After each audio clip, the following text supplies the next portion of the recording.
Bonjour à tous. Je vous propose de commencer.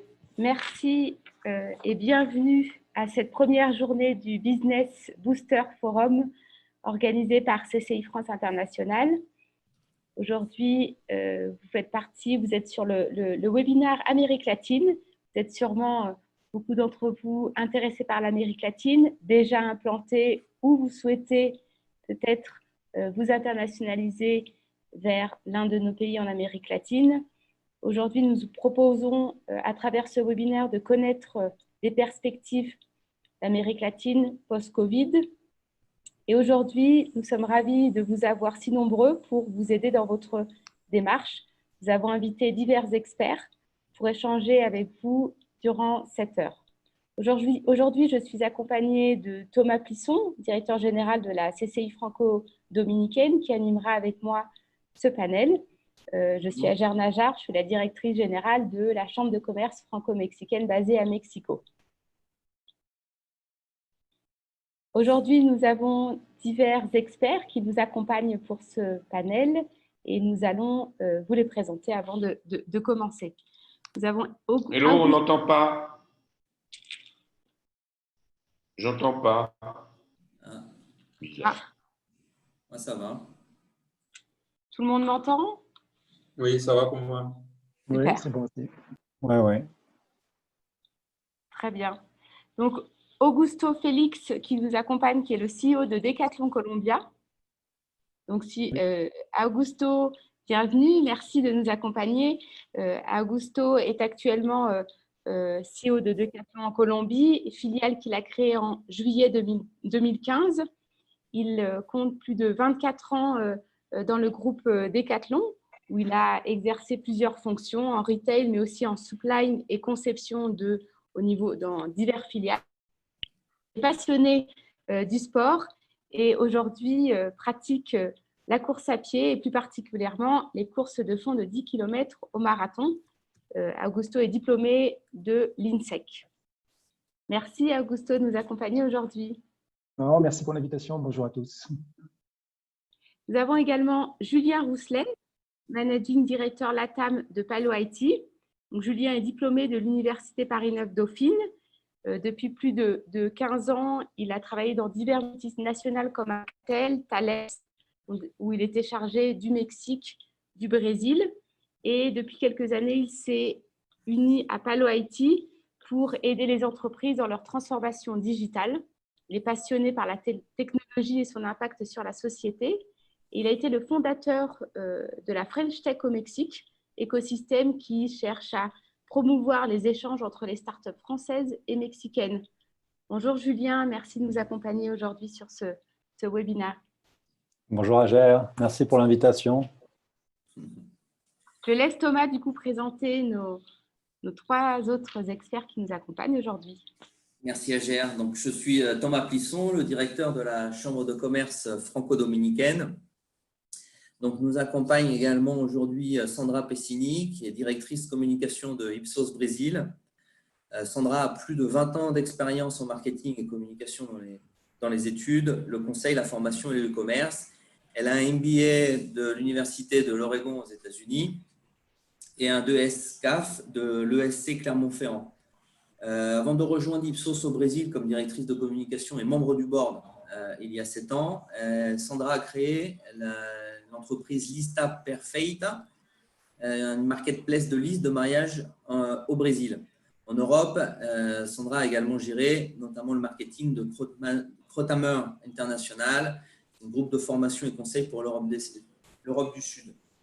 Nous accompagne aujourd'hui également Feliciano Almeida, qui est le CEO de Michelin Mexique, Amérique centrale et Caraïbes depuis 2018. Il est ingénieur mécanique de l'Université fédérale de Paraná au Brésil et possède un MBA de l'Université de Rio de Janeiro. Avant le Mexique, il était en poste chez Michelin en Hongrie et également chez Michelin, donc au siège en France à Clermont-Ferrand. Il a également été directeur du recrutement global.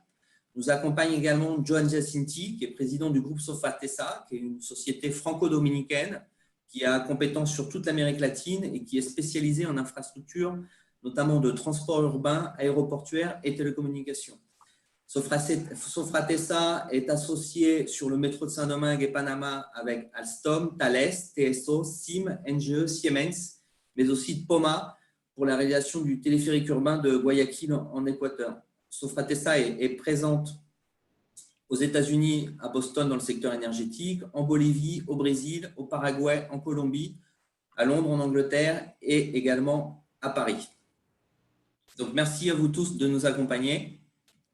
Nous allons commencer notre petite présentation. Agère, si tu peux mettre les slides. Bien sûr. Donc, je vais présenter brièvement ce qu'est l'Amérique latine. Hein. Je vais généraliser, bien sûr, alors que chaque pays a aussi ses spécificités. Mais alors, ce qu'on remarque sur l'Amérique latine depuis quelques décennies, ce sont tous des pays à forte croissance économique, hein, qui ont tous connu des crises économiques également. Donc, ce qui leur donne un peu une très forte résilience à ces crises-là. C'est-à-dire que les crises économiques ont vite été balayées par des lancements de mesures économiques ou des politiques d'investissement public qui ont rapidement fait reprendre le chemin de la croissance. Hein.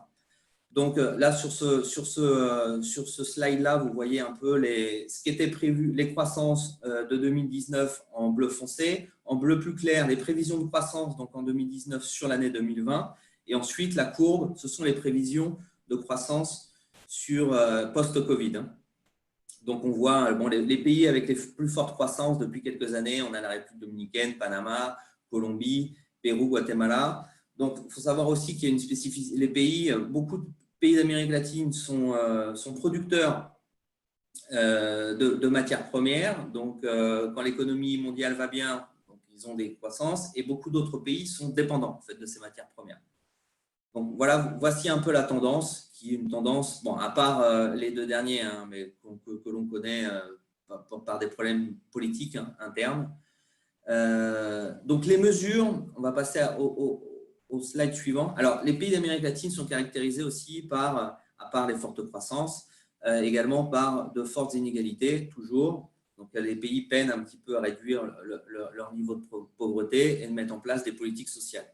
Ça, c'est une des caractéristiques. Mais, en général, les pays ont tous structuré une classe moyenne qui n'existe pas forcément dans d'autres continents. Donc là, ce sont les mesures qui ont été prises par les gouvernements respectifs pour lutter, des mesures économiques pour lutter contre le Covid.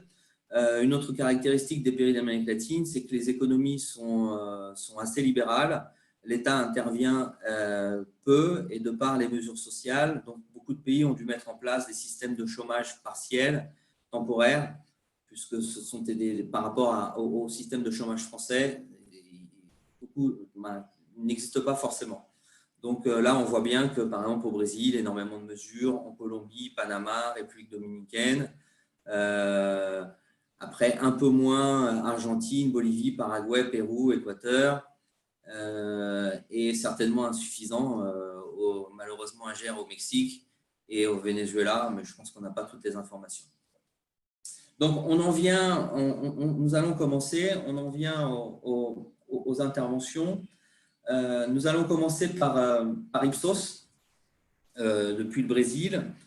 Donc, c'est vrai que le Covid a chamboulé totalement la productivité des entreprises, mais surtout la consommation, en fait.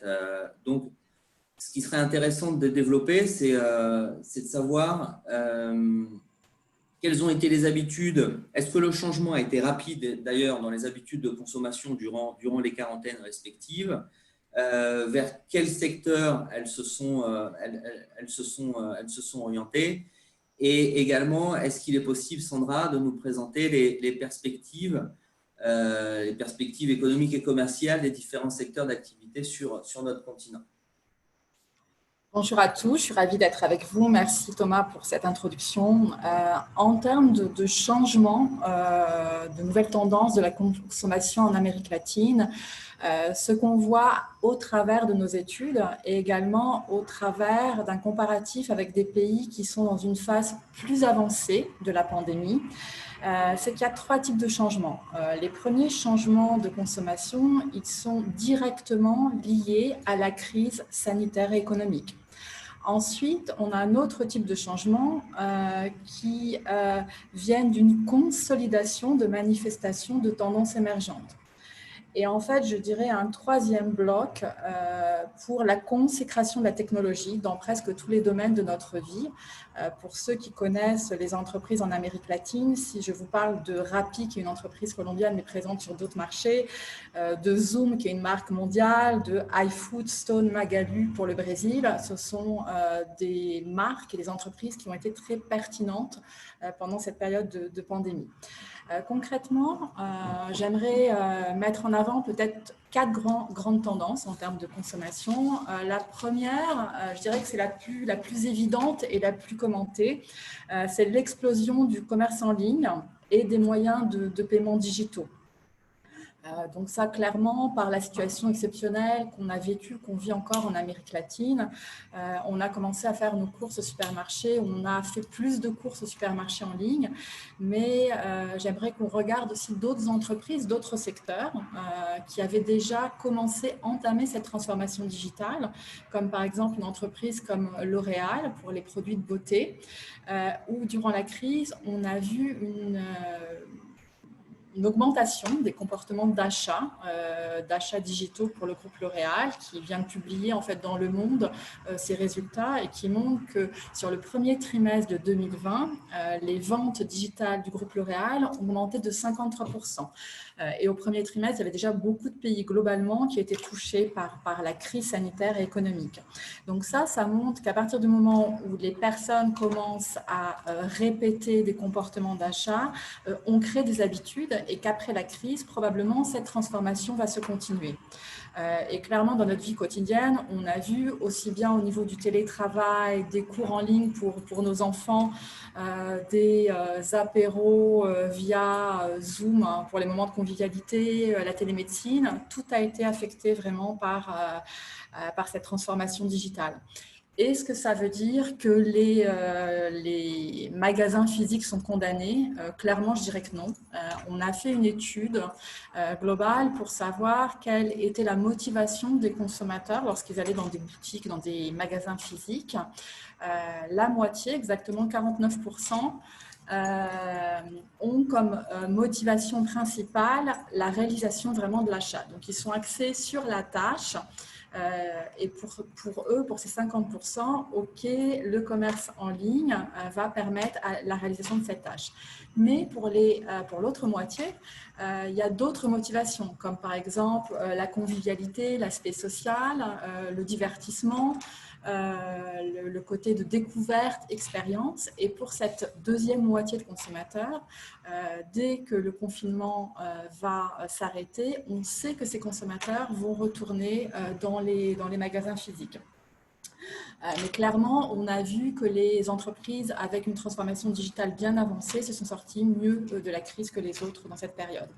Deuxième grande tendance, la resignification de la maison ou du foyer. Clairement, ça a été notre espace de vie pendant toute cette période de confinement, un lieu de travail, comme on l'a dit, d'études, mais aussi de divertissement. Pour certains, ce qui n'est malheureusement pas mon cas, ça s'est transformé en club de gym, puisque certains d'entre vous ont pratiqué des sports à la maison. Et ça a été une bulle de sécurité pendant la pandémie. Un exemple, au Brésil, il y a un peu plus de 2 semaines, je crois, les magasins Leroy Merlin ont rouvert. Et j'ai vu des photos, Leroy Merlin est un des clients d'Ipsos, donc on est très content avec ça, mais j'ai vu des photos de magasins pleins à craquer avec de longues queues pour les caisses. Donc ça veut dire que oui, il y a une importance de la maison et de l'univers de la maison. La troisième grande tendance que j'aimerais commenter aujourd'hui, c'est la recherche de sécurité. Elle est tout à fait compréhensible dans le contexte et elle a impacté de manière très positive certains secteurs et catégories. Je pense par exemple aux produits d'hygiène, des nettoyages, mais avec la réouverture graduelle des activités dans les pays d'Amérique latine, il va y avoir d'autres peurs, d'autres appréhensions qui vont surgir. Pensez par exemple au moment de revenir sur votre lieu de travail, est-ce que vous êtes à l'aise pour prendre les transports collectifs? Ou si vous avez la possibilité d'avoir une voiture individuelle, vous allez peut-être privilégier cette voiture individuelle. Et cette recherche de sécurité, on sait qu'elle va impacter sur les mois qui viennent aussi d'autres secteurs d'activité. On peut penser en matière d'assurance maladie, assurance santé, le secteur des assurances de manière générale, les produits d'épargne. On parle beaucoup de comment améliorer notre situation, notre résistance immunitaire. Donc, ça peut impacter aussi qui vend des vitamines, des suppléments ou des repas plus sains, une nourriture plus équilibrée. Et je dirais comme quatrième tendance, maintenant, une consommation plus rationnelle et plus réfléchie. Pour trois motifs. Le premier motif, c'est le plus évident. On l'a dit, la crise sanitaire a été accompagnée d'une crise économique dans tous les pays de l'Amérique latine. Donc, clairement, il y a beaucoup de personnes qui ont perdu leur travail ou qui ont vu leurs revenus réduits. Ceci a un impact direct sur leur consommation. La deuxième raison, c'est que le commerce en ligne, il facilite beaucoup la comparaison des prix. En 2 clics, vous arrivez à voir dans quel magasin ça va être moins cher. Donc, ça facilite beaucoup une consommation plus rationnelle. Et la troisième raison, c'est que cette période a aussi engendré une réflexion sur qu'est-ce qui est essentiel, qu'est-ce qui est superflu pour nous. Cette dernière raison, pour moi, c'est la plus faible parmi les deux autres raisons, parce qu'en fait, elle a à voir sur un changement de valeurs. Et on sait que les valeurs, elles dépendent de chacun d'entre nous, les valeurs individuelles, et elles sont beaucoup plus lentes à changer que des comportements. Donc, ce qui change le plus rapidement, ce sont les comportements. Ensuite, une répétition de comportements, ça crée une habitude. Les valeurs, en fait, changent beaucoup plus lentement. Est-ce que cela signifie qu'il n'y a pas de place aujourd'hui en Amérique latine pour des achats plaisir? Non, je dirais qu'il y a de la place, oui, pour les achats plaisir. Et je vais vous donner un exemple. Il y a une chaîne de supermarchés qui s'appelle Pão de Açúcar au Brésil, qui est implantée dans pratiquement tout le territoire.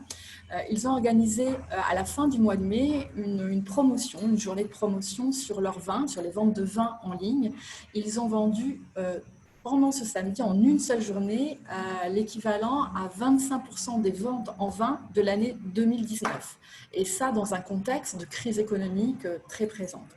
Donc voilà, en bref, j'espère avoir répondu à votre question, Thomas, quelques grandes tendances que nous voyons. Très bien, merci. Agère. Oui, merci Sandra. Alors du coup, par rapport à ces différentes 4 tendances que nous a mentionnées Sandra, l'explosion du commerce interne, du commerce en ligne, la resignification de la maison, la consommation plus rationnelle et plus réfléchie. D'un point de vue de Decathlon à Augusto, est-ce que vous confirmez également ces tendances à la consommation? Est-ce que vous avez identifié de nouvelles tendances, de nouvelles opportunités? Quel a été l'impact des ventes en ligne sur le business de Decathlon?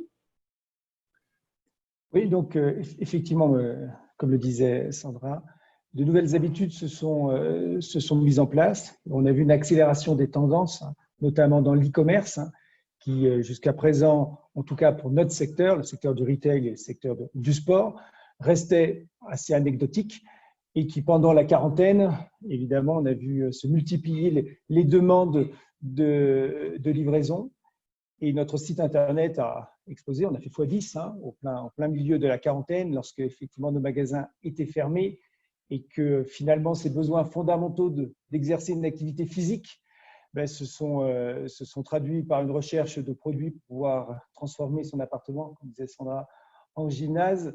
Évidemment, on a dû s'adapter. On n'était pas préparé à ça parce que jusqu'à présent, on était plutôt sur une tendance à voir évoluer le secteur de Internet entre plus 30 et plus 40%. On n'était pas préparé à faire x10. Donc, un peu compliqué, je ne vous le cache pas, parce qu'avec des protocoles de biosécurité, avec des collaborateurs qui étaient plutôt enfermés chez eux, avec un transport aussi du dernier kilomètre qui était un peu paralysé, avec des transports interrégions qui étaient un peu fermés, ça n'a pas été évident. Mais la réalité est, là aussi c'est une grande force de l'Amérique latine et en tout cas de la Colombie, une grande capacité à s'adapter et y voir des opportunités. Donc on a vu effectivement des entreprises, des petites entreprises de transport se structurer et puis progresser et finalement s'adapter avec les besoins non seulement de transport de produits, on va dire, plutôt de première nécessité comme de la nourriture, comme des repas, mais aussi pour le transport de vélos, de machines de fitness, d'home trainer, de poids, de kits de fitness, qui n'étaient pas forcément aujourd'hui bien structurés. Donc, effectivement, pour nous, on a vécu ce changement de manière assez brutale, parce qu'il n'y a aucun commerce qui est capable d'absorber une accélération telle.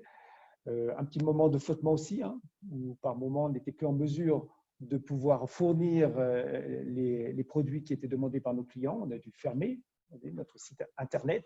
Et puis, petit à petit, en quelques jours, finalement, on a découvert une capacité d'adaptation des entreprises colombiennes qui a fait qu'on a pu récupérer non seulement tout notre retard en termes de livraison, mais aussi finalement pouvoir adapter notre site Internet et améliorer notre service.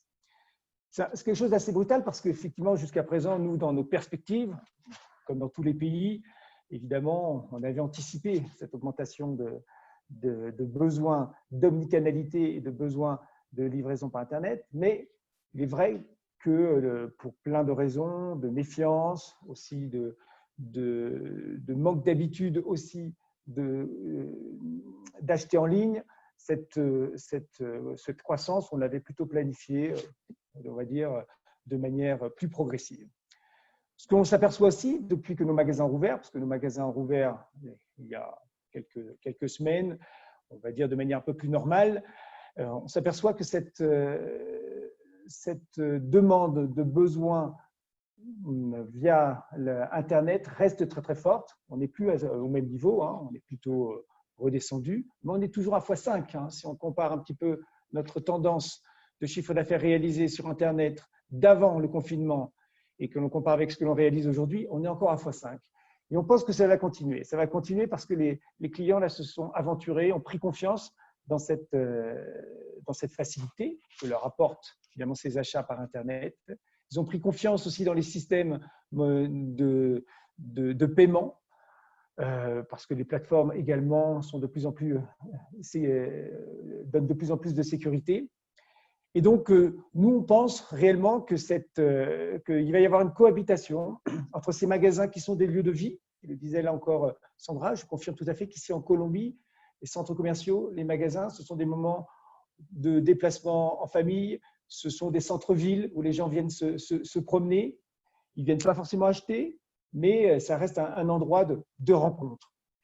Et là, on s'aperçoit qu'effectivement, pour le moment où on est toujours en quarantaine, où les personnes ne peuvent pas aller dans les magasins en famille, parce que c'est interdit, une seule personne par foyer peut se déplacer dans ces magasins, que les personnes ne peuvent pas y aller quand elles le veulent non plus, parce que pour l'instant, là encore, seulement un jour sur deux, les personnes peuvent aller faire leurs courses. Eh bien, effectivement, donc de manière un peu naturelle, nos clients nous sollicitent au travers d'Internet, mais on sent parce que ça fait 5 ans que je vis la Colombie, on sent que les magasins vont retrouver petit à petit leur fonction de point de rencontre, de visite, de déplacement aussi. Et il y aura cette cohabitation qui va certainement continuer. Dans les opportunités, on a senti que ça reste encore un peu difficile de pouvoir assurer de manière fiable, de manière propre, tous ces transports du dernier kilomètre. Il y a plein d'entreprises, on parlait de Rappi tout à l'heure, il y en a d'autres qui se sont créées, qui voient ces opportunités. On voit énormément de plateformes également qui sont en train de s'installer et qui visent à donner cette confiance qu'ont besoin les clients. Et là, je crois que ces tendances-là vont rester réellement très structurellement mises en place, même après le Covid-19. Alors, peut-être juste une question, Augusto. Est-ce que aujourd'hui, Decathlon est présent au Brésil, au Chili, en Colombie, au Mexique? Est-ce que Decathlon va poursuivre ses implantations sur l'Amérique latine? Alors oui, on est présent effectivement au Brésil depuis plusieurs années. On a une quarantaine de magasins. Au Mexique, depuis également 5 ans, on a une douzaine de magasins. Au Chili, depuis 3 ans avec 3 magasins. Et en Colombie, on a ouvert en février 2017, donc depuis un peu plus de 3 ans et demi, avec 7 magasins. On a réussi à ouvrir notre 7e magasin le 1er juin, donc en plein déconfinement. Donc, on souhaite bien entendu nous accompagner ce besoin d'activité physique dans ces pays où le sport est important. Je vais parler plus de la Colombie, qui est un pays que je connais mieux. Ici, le sport fait partie de la vie. On sent que même si les infrastructures sportives n'ont pas rouvert, les gens font du sport, ils font du vélo, ils font de la course à pied. Ils font du vélo non seulement pour se déplacer, parce que c'est un mode de transport très, très commun dans plusieurs villes de Colombie, notamment Bogota. À Bogota, c'est plus d'1 million de personnes qui utilisent le vélo pour aller travailler. C'est une des capitales où il y a plus de cycloroutes, c'est-à-dire de pistes cyclables permanentes qui permettent effectivement de pouvoir se déplacer d'un point A à un point B de manière rapide, de manière écolo, de manière économique aussi. Et notamment à Bogota, où il n'y a pas encore de métro. Il est lancé, je pense que cette fois-ci, bien lancé. On devrait pouvoir l'avoir d'ici quelques années. Donc, c'est un mode de transport aussi beaucoup plus sûr qui permet effectivement de ne pas être dans une densification où la propagation du virus pourrait être plus favorisée. Et nous, on voit, bien entendu, là aussi depuis quelques semaines, que nos ventes de vélos explosaient, nos ventes également de patins, de rollers, de patinettes, qui sont des modes de transport alternatifs et qui sont réellement bien adaptés dans ce type de ville, non seulement pour des raisons de praticité, de commodité, de coût, mais aussi de sécurité. Merci beaucoup. Merci. Très bien, merci. Donc, on a vu sur les interventions précédentes, justement, la consécration des technologies un peu dans les pays présentés et sur le continent.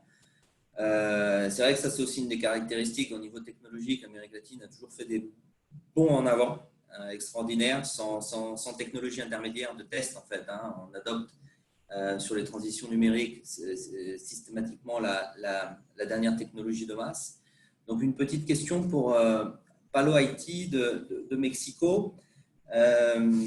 Donc, est-ce que le continent avait déjà commencé sa transition digitale dans des proportions acceptables? Est-ce que ça va le précipiter? Est-ce que ça va permettre de pérenniser la transition digitale de tous les pays?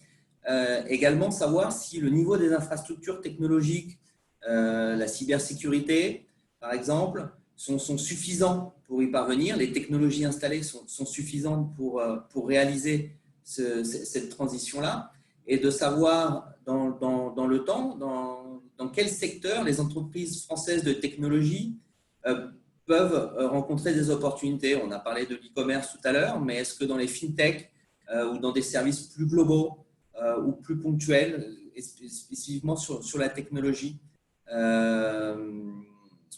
donc, Julien, est-ce que pour répondre à ces questions? Pardon. Merci Thomas, excusez-moi, j'allumais mon micro.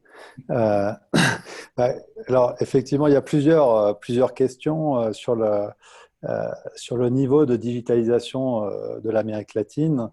Effectivement, l'Amérique latine est en retard au niveau de la digitalisation. Alors après ça, il y a des grandes différences entre les pays. Par exemple, sur l'e-commerce, le Brésil est 2-3 fois plus avancé que le Mexique, qui sont quand même les deux grands pays d'Amérique latine. Nous, par exemple, donc Palo IT, on a décidé d'ouvrir d'abord au Mexique en 2016. Donc personnellement, moi, j'ai habité au Mexique, au Brésil, j'ai regardé. Et on a vu une grosse opportunité au Mexique, puisque le Mexique est quand même pas mal en retard par rapport au Brésil et à l'Argentine.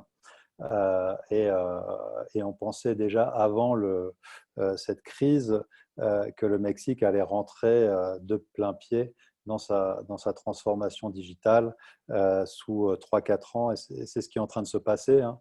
Par exemple, le hot sale local du Mexique, qui a eu lieu, là, qui s'est terminé la semaine dernière, a vendu plus de 1 milliard de dollars de produits, alors que l'an dernier, ils étaient dans les 300 millions. Donc, avec la conjonction avec la crise. Donc, il y a vraiment des grandes différences entre les pays, mais tous les pays, comme partout dans le monde, hein, évoluent vers leur transformation digitale. Alors, effectivement, cette crise est forcément un gros accélérateur. D'abord par l'e-commerce, hein, dont on parlait Augusto et Sandra. Ça, c'est évident que tout le monde, que ce soit les plus petits ou les plus gros, hein, on voit des tout petits commerces qui se lancent sur l'e-commerce très facilement en utilisant des outils comme WhatsApp et des modèles assez proches de Rappi. Je parle d'une petite boulangerie de quartier jusqu'aux plus grosses sociétés. Donc, effectivement, il y a une capacité d'adaptation très forte. Mais en fait, ce n'est pas que l'e-commerce, puisque toutes les entreprises, et notamment les grandes, ont été très touchées et doivent vendre, mais doivent aussi livrer leurs produits, les fabriquer dans un contexte compliqué. Donc on travaille avec pas mal de grandes entreprises. Donc on parle depuis très longtemps de l'industrie 4.0, mais qui avait quand même du mal à décoller. La plupart des usines de fabrication avaient un niveau de digitalisation assez bas. Et donc ça, on pense que sur 18 mois, le marché va prendre 5 ans d'avance en innovation. Il va innover autant qu'en 5 ans, en 18 mois. Donc ça génère beaucoup d'opportunités. Augusto a parlé des moyens de paiement, c'est un sujet très intéressant. Il faut savoir qu'en Amérique latine, il y a une fraude très élevée sur les cartes de crédit. On travaille avec des clients, pour vous donner des exemples, il y a des banques qui se rendent compte que les transactions de compte à compte ont beaucoup augmenté dans cette période et donc perdent une source de revenus qui est la commission qui est prise sur les cartes entre Visa et les banques. Et donc cherchent à implémenter des nouveaux systèmes d'e-commerce à mettre en place très rapidement avec des systèmes de transfert sécurisés, un peu comme l'a fait un acteur comme Mercado Libre il y a quand même déjà pas mal de temps avec Mercado Pago, donc qui assure à l'acheteur que l'argent est pris vraiment au moment une fois qu'il a été livré. Donc il y a un thème de confiance important avec de grosses opportunités sur cette partie-là. J'aimerais bien juste montrer quelques exemples de manière générale qu'on voit un peu partout. Des entreprises, alors les entreprises qui étaient déjà omnichannel ont forcément tiré leur carte du jeu très rapidement en privilégiant la partie digitale. Les entreprises aussi qui marchent le mieux sont les entreprises qui utilisent des outils pour vraiment profiler l'usager sur la partie e-commerce, pas seulement avec l'âge ou le sexe, mais en regardant avec des algorithmes de pricing avancés et permettent d'attirer les clients. On travaille avec des acteurs comme des supermarchés, des grandes chaînes sur ces sujets-là. Alors là, il y a vraiment des effets multiplicateurs là-dessus. Après ça, sur les infrastructures, en fait, là encore, ça dépend des pays. Si on prend un pays comme le Mexique, en fait, a une très bonne infrastructure, a une position géographique qui permet d'avoir une latence beaucoup plus faible entre notamment les États-Unis et l'Amérique latine, est vraiment un pont. Donc ça marche très bien. Le Brésil est moins bien positionné là-dessus. et tous ont un retard fort sur l'aspect cyber. Donc, il y a des grosses opportunités en cybersécurité qui sont en train de jaillir. Et les banques qui ont eu des attaques très fortes en 2019 sont un secteur très intéressant là-dessus. Donc, voilà. Merci. Après, au Mexique, vous avez l'opérateur continental qui est Claro. Donc, ouais. Alors ça, c'était un des points aussi sur l'Amérique latine. Effectivement, il y a effectivement des multilatinas, donc comme Claro, ce qu'on appelle nous les multilatinas, Odebrecht qui est du Brésil, qui sont vraiment présents sur toute l'Amérique latine et qui sont des gros acteurs très intéressants. Sur les fournisseurs d'accès français en Amérique latine, c'était très timide. Bon, à l'époque, Claro, qui est la société de télécommunications mexicaine, qui appartenait à France Télécom il y a une vingtaine d'années. Et nous, en République dominicaine, on a eu Orange et on a actuellement Altis. Oui, en Amérique latine, pas très présent. Ouais. Après ça, sur une autre partie de votre question qui était sur les fintech, donc là, il y a vraiment énormément d'opportunités. On travaille avec avec plusieurs startups. Je vais donner un exemple, Yofio, qui est une startup qui fait un crédit récurrent par semaine envers ce qu'on appelle au Mexique les changarros, qui sont vraiment les petits kiosques qui vendent du Coca-Cola, de l'eau, des chewing-gums, des chips, qui est une grosse... c'est à peu près 230 milliards de dollars de vente de produits par an en Amérique latine, qui sont présents dans tout. Donc, il y a vraiment des acteurs qui mettent en place. Donc là, par exemple, c'est une app mobile où les consommateurs peuvent la télécharger et ont automatiquement à peu près 12 dollars sur le compte. Et avec cet argent, vont acheter dans ces petits kiosques et remboursent leurs prêts toutes les semaines dans ces chaînes de kiosques. Non, et donc, qui a été lancée en décembre, par exemple, cette application. Aujourd'hui, au Mexique, il compte à peu près 2000 usagers. Bon, alors là, pour le coup, la crise les a touchés.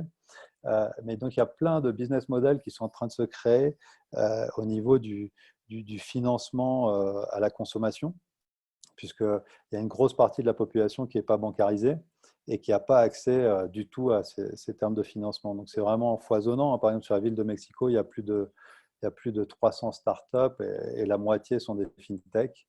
On en voit beaucoup dans tous les pays d'Amérique latine. Donc là, il y a beaucoup de sujets pour les fintech françaises à venir voir des nouveaux business models en Amérique latine. Très bien. Merci bien. Alors, c'est vrai qu'on a beaucoup parlé du commerce, du consommateur, du commerce électronique, mais il est important de savoir que beaucoup d'industries françaises sont implantées en Amérique latine. C'est le cas de Michelin. Et du coup, Feliciano, on aimerait savoir, vous, en tant que fabricant et distributeur, quels sont les atouts de l'Amérique latine pour produire, pour s'approvisionner et distribuer ses produits. Merci, Ager. Bonjour à toutes et tous. Oui, à Michelin, Amérique centrale, nous sommes en 34 pays dans la région et le Mexique, c'est les pays plus gros. En parlant de la partie de production, c'est vrai qu'on parle de Mexique. Mexique, c'est une potence mondiale et c'est le numéro 13 en termes de produits bruts. Et c'est la position géographique du Mexique, elle est super. Nous venons de signer les nouveaux contrats entre les pays, l'accord qui s'appelle TIMEC ou USMCA, qui va durer autre 16 ans. C'est-à-dire qu'on a un supply chain intégré aujourd'hui entre le Mexique et les États-Unis. Et c'est intéressant parce que pendant la crise de Covid, les États-Unis ont bien poussé le Mexique pour ouvrir la production avant que les gouvernements voudraient à cause de la répartie des usines automobilistiques aux États-Unis. Okay? C'est-à-dire le premier grand atout au Mexique, c'est ce positionnement géographique. C'est plus économique de faire les transports entre le Mexique et la côte l'Est américaine que le fait entre les pays côte à côte. Deuxième point qui, je pense qu'il est très intéressant, c'est la quantité d'usines déjà installées au Mexique. Par exemple, on vient d'inaugurer à la fin de 2019 une nouvelle usine dans la région centrale du Mexique et on peut faire sortir en moins de 2 heures autres 17 usines de manufacturiers automobilistiques implantées dans cette région au centre Mexique. L'autre atout, on peut dire, c'est la qualité de manœuvre du Mexique. En fait, elle est plus économique qu'un marché américain, si bien qu'elle va évoluer des nouvelles traités américains du Nord. Elle exige un certain contenu local et aussi elle a établi quelques plafonds des coûts par heure travailleurs à être payés. Et avec ça, on pense que naturellement, on va avoir une évolution du coût de production. Mais on pense que même dans ces cas-là, que ce sera bon pour les pays aussi, il va continuer à être un atout important, la qualité de manœuvre et les coûts. La qualité, elle est bien. Par exemple, nous avons un centre de service général pour toutes les Amériques basé au Querétaro, au Mexique, où on peut trouver des gens de très bonne qualité qui parlent bien l'anglais et qui font très bien des études à un MBA, etc. C'est pour ça qu'on dit à un niveau production, les atouts viennent de la position géographique qu'on a aujourd'hui et la qualité des manœuvres trouvées au Mexique. Si on parle maintenant de la partie de distribution, de s'approvisionner et commercialiser dans l'Amérique latine, la partie que nous sommes responsables ici, là, il faut bien séparer. Le Mexique, l'infrastructure, elle est bien. On a toutes les conditions de chaîne de retailer, des transports, last mile, tout se marche très bien. Quand on parle des autres 33 pays dans la région, ça commence les discussions parce qu'on a 4-5 pays entre Panama, Costa Rica, République dominicaine et Guatemala qui ont des marchés consommateurs très importants. Et on peut faire des approvisionnements d'une manière normale et à bon prix. Par contre, des autres pays, c'est un peu plus compliqué. Les décisions qu'on prises, c'est normalement de faire des cross-docking à partir de Miami ou même au Panama. Le Panama commence à être très intéressant dans ce point maintenant. Ou sinon, nous pourrons aussi profiter de quelques wholesalers, des distributeurs qui commencent à faire les business pour quelques régions. On peut dire Panama, Costa Rica, ou sinon les trains du Nord, c'est Guatemala, Nicaragua et El Salvador. Okay? Si on prend dans les futurs, qu'est-ce qui va se passer après le Covid? Bon, le Mexique va continuer à être un pays très intéressant de se faire des investissements, surtout parce que les marchés américains continueront pendant 16 ans au minimum. Et si le gouvernement va réussir à évoluer les 2 points principaux de ces plateformes actuelles, c'est de réduire la corruption. Ils font des efforts énormes à ce moment. Et aussi de réduire les problèmes de sécurité, parce que la sécurité, le Covid va passer, mais la sécurité va continuer pendant une période au Mexique. Et on espère que le gouvernement pourrait adresser ces problèmes, que c'est un problème important. Et si on adresse la corruption et aussi la sécurité, l'industrialisation au Mexique va être plutôt plus forte après le Covid avec des atouts que je viens de mentionner. Merci beaucoup, Feliciano. Bon, maintenant, une question pour Johan Giacinti sur les infrastructures. Donc, Johan, qui travaille dans plusieurs pays d'Amérique latine, en termes, quelles sont les opportunités en Amérique latine sur les innovations industrielles françaises, notamment en termes de transport urbain et de télécommunications, puisque tu travailles aussi tu suis des projets dans ce secteur-là. pour évaluer un petit peu est-ce que l'Amérique latine serait une véritable opportunité dans le cadre du plan du gouvernement français dans la transition, dans la transition écologique pour relancer un espèce de plan de financement à l'international, le New Deal à la française sur la transition écologique. Est-ce qu'il existe toujours des besoins en Amérique latine? Est-ce que les États ont la capacité aujourd'hui à financer ces projets et quels sont les financements qui peuvent accompagner ces projets dans les pays d'Amérique latine? Merci Thomas et puis bonjour à tous. Donc le problème en Amérique latine en ce moment, il est différent de ce qu'il était il y a 4 ou 5 mois, c'est-à-dire que en ce moment, vraiment la situation est assez délicate. Je travaille, enfin donc j'ai créé une société au départ en Amérique latine, donc au départ de la République dominicaine et de Panama, qui maintenant travaille également en Colombie. On est également présent dans d'autres pays, au Brésil, dans les télécoms, etc. C'est une petite, on va dire une moyenne multilatine, justement, que j'ai créée il y a maintenant 35 ans.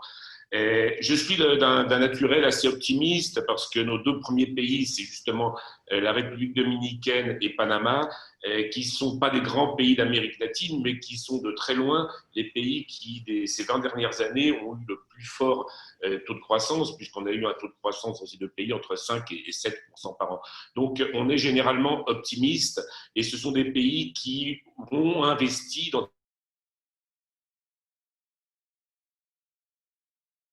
des systèmes de transport. Et donc, en général, beaucoup d'optimistes. Maintenant, en ce moment, je peux vous le dire clairement, très pessimiste sur le futur à court terme et même moyen terme de l'Amérique latine. Et donc, au niveau des financements qu'il peut y avoir et au niveau des ressources qu'ils peuvent avoir pour répondre à leurs besoins. Alors, le besoin en Amérique latine est énorme, en transport public notamment. Pourquoi? Parce que l'Amérique latine, ce sont il y a des très grandes villes. Il y a plus de grandes villes en Amérique latine qu'il y en a en Afrique. Il y en a pratiquement autant qu'en Asie. C'est vraiment gigantesque. Vous avez des villes comme Sao Paulo qui font 30 millions d'habitants. Vous avez des villes comme Mexico qui font également presque 30 millions d'habitants aussi. Bogota, que vous avez mentionné tout à l'heure, qui fait 8 millions d'habitants. Donc, un marché gigantesque pour le transport, pour le système de transport, que ce soit aussi bien des métros, des trains, des RER ou des téléphériques aussi, il est énorme. Maintenant, comment vont-ils financer ça? Justement dans des pays qui maintenant vont avoir une crise économique très importante. La République dominicaine, par exemple, qui a toujours eu entre 5 et 8% de croissance, cette année, grosso modo, ils ont basé leur industrie, leur PIB est basé, la croissance du PIB est en grande partie basée sur le tourisme. Et les touristes, on n'en aura pas avant décembre. Panama, c'est la même chose. Panama, c'est un pays qui, normalement, a toujours un très fort taux de croissance. Là, ils ont essayé de contrôler la crise Covid pendant quelques semaines et là, maintenant, elle est devenue incontrôlée. Donc, il y a un énorme besoin et en même temps, je dirais qu'il va y avoir un problème de financement. Comment vont-ils financer ça? Vous savez également que l'Amérique latine, il y a beaucoup d'institutions bilatérales et multilatérales, il y a le Mercosur, il y a tout ce que vous voulez, mais à la différence de l'Europe, ce ne sont pas des institutions qui financent quoi que ce soit. C'est-à-dire que ce sont des institutions plutôt politiques, mais elles ne sont pas économiques. Donc, ils vont avoir du mal à trouver des financements. Et le moyen de financement le plus classique qu'à l'Amérique latine, c'est d'émettre des obligations sur le marché international. Et donc, ces obligations, maintenant, il est évident que dans les prochaines années, elles vont être beaucoup plus chères qu'elles étaient avant. Sinon, vous avez également l'AFD. Alors, effectivement, on parle beaucoup de l'AFD au niveau des projets français. Le problème, c'est que l'AFD est, entre guillemets, déliée des intérêts, je dirais, carrés de l'industrie française. Ils se gèrent comme une multilatérale, donc ils exigent des appels d'offres qui n'aident pas obligatoirement les sociétés françaises. Vous avez également les prêts RPE traditionnels de Bercy. Vous avez également des crédits acheteurs. Mais là, on pense également qu'il va y avoir quelques problèmes à court terme. Donc, beaucoup de besoins et finalement très peu d'argent pour financer ces gros projets. Alors, il y a également un autre problème. Moi, j'ai travaillé beaucoup au départ. Donc, la société que j'avais créée au départ, c'était la concession des aéroports de République dominicaine, Aérodom, avec sa maintenance, etc. On connaît bien un peu l'aéronautique. En aéronautique, on vous dit qu'il n'y a jamais d'accident s'il n'y a pas 3 causes en même temps. Une seule cause ne crée jamais un accident grave, une catastrophe. La cause, elle peut être, c'est à la fois une cause humaine, une cause matérielle et une cause technologique. Voilà, donc il y a les trois en même temps. Pour le Covid, donc on va dire que le Covid est une cause, mais si au Covid, vous rajoutez également une crise sociale, comme il y en a eu beaucoup en Amérique latine depuis un an ou deux, et surtout pas que la crise sociale, mais également un changement politique, c'est-à-dire des élections, ou alors un changement de parti important, si vous mettez les trois à la fois, ça peut être catastrophique. Donc on pense qu'il y a certains pays qui vont rentrer dans une crise très très grave où ils ne pourront plus rien acheter au niveau des infrastructures. Alors bien entendu, au niveau micro, ils pourront toujours acheter des équipements sportifs, ils pourront toujours acheter ça. Mais au niveau macro, est-ce qu'ils pourront suivre leur plan stratégique donc de transport en commun, leur plan stratégique dans le domaine des télécoms, etc.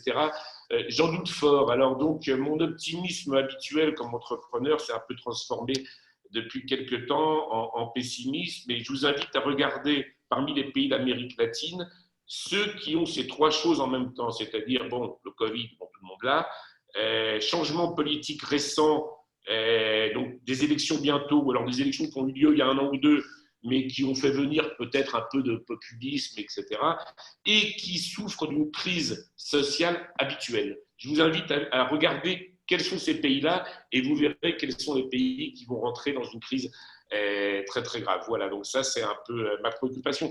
L'autre préoccupation également à ce niveau-là, c'est que l'Amérique latine est un pays où en général, même les pays les plus développés d'Amérique latine ont entre 20 et 30% d'emplois informels.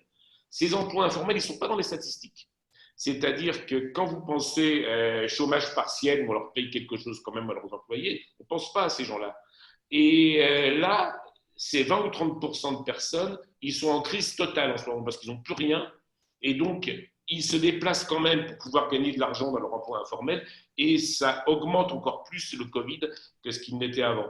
Donc voilà, donc moi en ce moment, je dirais prudence et un pessimisme quand même sur le futur de l'Amérique latine en ce moment. Voilà, c'est mon message en ce moment, et notamment dans les projets d'infrastructure qui seront retardés. Alors on a un autre problème également, c'est qu'on a une concurrence chinoise qui est extrêmement violente. On a parlé tout à l'heure de Bogota. Bogota, donc, et puis la Colombie en général. Les deux plus grands projets d'infrastructure ferroviaire, donc, qui est le RER de Bogota et le métro de Bogota, ont été gagnés maintenant par des entreprises chinoises. Et donc, c'est le début, je dirais, d'une très, très grosse concurrence que nous allons avoir des Chinois dans ce domaine-là. Voilà un peu en résumé mon message.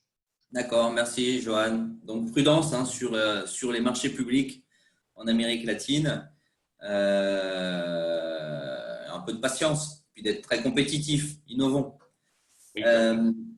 Donc il y a une question, je vais faire une question, donc vous y répondez un peu tous, ceux qui ont la connaissance. On a eu plusieurs demandes donc, de savoir sur justement en Amérique latine, pour développer ses affaires en Amérique latine, est-ce qu'il y a une homogénéisation en termes de législation, de procédures, certification? Vous pouvez répondre un petit peu. Donc, dans tous les pays d'Amérique latine, c'est vrai qu'il y a une grosse caractéristique, c'est la bureaucratie. Également, donc, savoir est-ce que les dossiers sont longs, les nouveaux investissements sont longs à mettre en place, qu'est-ce qui les caractérise? Et également, sur les investissements, et ça aussi sur les marchés publics, quel est le degré de compliance des pays d'Amérique latine, donc, qui rentrent dans le cadre pour la France des lois Sapin 2. Donc peut-être sur des investisseurs régionaux. Je peux bien répondre si vous voulez en 3 minutes. Oui. Réellement, la création d'une filiale d'une entreprise de manière générale en Colombie, c'est simple, c'est vraiment simple. On est bien aidé non seulement par des organismes qui peuvent être des Invest Bogota par exemple, des ProColombia, les cabinets d'avocats sont spécialisés aussi. C'est vraiment simple. Moi, je trouve que la création de la filiale n'a pas été un souci.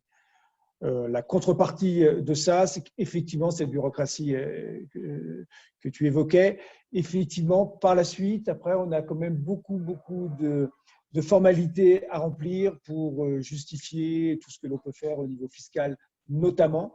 Mais réellement, la création d'entreprise, c'est simple et rapide. Oui, c'est ça. Je me suis un peu mal exprimé parce que c'est vrai qu'en République dominicaine, c'est pareil. C'est assez simple d'y investir. L'opération, c'est un peu plus… les défis commencent à apparaître. Voilà, c'est ça. À la fois, si je peux me permettre, Thomas, je dirais comme conseil de ne pas sous-estimer la complexité des opérations en pays d'Amérique latine. Parce que comme ça a été très bien dit par plusieurs d'entre vous, il y a des disparités déjà très très grandes, non seulement entre les pays, mais également pour des grands pays comme le Brésil, entre les régions. Et quand je parle de complexité, je pense à la fiscalité, loi du travail, la partie juridique et aussi pour qui travaillerait sur des importations-exportations, sur la question des douanes. J'ai le sentiment que souvent, en fait, pour des Français, il y a une apparente proximité de la culture, de la langue avec l'Amérique latine et qu'on a l'impression que la proximité en termes de business va être la même et ce n'est pas vraiment le cas. Donc, il y a des belles opportunités. Je crois que ça a été dit pour les fintechs, pour les entreprises du domaine de la technologie ou dans d'autres. Mais attention avec cette complexité des opérations. Je suis d'accord avec toi. Si vous me permettez, au Mexique, il y a pas mal des invitations intéressantes pour des gouvernements de chaque État, surtout au centre du pays. Et quand même, on peut trouver quelques aides pour faire des investissements. Ce sont des États très, très bons pour faire des investissements. La partie fiscale, c'est un peu plus compliqué parce que de temps en temps, les bénéfices fiscaux qu'on a, ils viennent à travers l'IVA et de temps en temps, c'est un peu difficile de retourner dans les délais qu'on a attendu à faire. Il faudrait aussi voir des areas qui sont plus incentivés pour faire des investissements. Par exemple, au Mexique, aujourd'hui, il y a pas mal de discussions sur les énergies vertes. Il faudrait s'informer avant si ce sont des areas que le gouvernement est sympathique à avoir des investissements ou pas. Dans la partie technique, il y a quelques bureaucraties, mais normalement, il accepte des normes techniques des autres pays, d'Europe, des États-Unis. Il y a un peu de travail à faire avant d'entrer dans quelques marchés si vous avez besoin de faire passer des normes et règlements techniques. Merci. Je crois qu'il est l'heure. Je ne sais pas si peut-être une recommandation de la part de Julien ou un commentaire sur, en tant que au Mexique, sur l'implantation.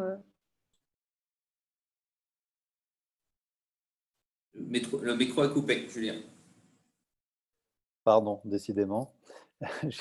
J'ai ouvert donc, sur les 4 dernières années là, le Mexique, la Colombie et une petite opération au Pérou. En tous les cas, sur ces pays-là, à chaque fois, c'était la même chose. Effectivement, c'est d'avoir un cabinet d'avocat local qui sait comment faire. Ça coûte pas très cher, environ entre 2 et 4 000 $ l'ouverture d'un bureau. Effectivement, par contre, à chaque fois, il y a des spécificités fiscales dans chaque pays qui sont compliquées. Moi, ce que je recommanderais, c'est que sur l'Amérique latine en général, ça prend, le business prend un peu plus de temps. Donc, nouer des relations avec des partenaires bien implantés localement, c'est vraiment un facteur clé de succès. On a parlé des multilatinas, mais en fait, il y en a plein de différentes. Il faut prendre en compte aussi que ce sont des pays où la caractéristique de la PME en fait, est très large. Ça va d'entreprises vraiment toutes petites jusqu'à des entreprises en fait, assez grandes. Et qu'il y a un réseau de PME très dense. Donc, sur les acteurs en B2B, moi, ce que je conseillerais, c'est effectivement de prendre le temps de ficeler des bons partenariats avec des acteurs locaux. Sur le B2C, c'est complètement différent. Donc, il y a une population très très grande et effectivement de bien étudier l'attractivité de certains produits et l'aspect de la disruption. Ce seraient mes conseils à ceux qui souhaitent s'implanter en Amérique latine. Et je suis à votre disposition. Ceux qui sont intéressés peuvent prendre un contact avec moi via LinkedIn ou par email. Je suis toujours ravi d'aider ceux qui veulent s'implanter en Amérique latine. Merci Julien. Alors peut-être pour petit mot de conclusion, il est déjà pratiquement 10h07.